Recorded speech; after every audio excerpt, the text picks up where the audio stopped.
ఈరోజు అనంతపురం అర్బన్ నియోజకవర్గంలోని స్థానిక 48వ డివిజన్లో నడివంక పూడికతీత పనులను గౌరవ ఎమ్మెల్యే దగ్గుబాటి ప్రసాద్ అన్న సహకారంతో మున్సిపల్ అధికారులు ఇక్కడున్న డివిజన్లో నాయకులు కార్యకర్తలంతా పనులు పర్యవేక్షిస్తూ ఉన్నారు.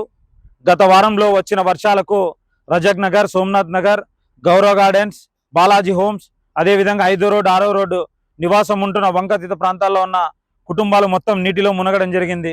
దీని పరిష్కారం కోసం గతంలో కూడా ఇరిగేషన్ శాఖ మంత్రి గారితో కలిసి 110 కోట్లకు ఎస్టిమేషన్ వేసి వంక ప్రొటెక్షన్ వాల్కు ఇవ్వడం జరిగింది.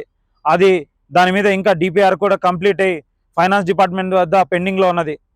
దీనికి ఎలాగైనా ప్రజలు ఇబ్బందులు పడకూడదన్న ఉద్దేశంతో గత వారంలోనే మున్సిపల్ అధికారులతో కలిసి ఇక్కడ ఎలాగైనా నీటి ప్రవాహం జరగడానికి, వంకలో ఉన్న పూడికను తీయడానికి అధికారులతో మాట్లాడి వారి సహకారంతో ఈరోజు పూడికతీత పనులు మొదలయ్యాయి.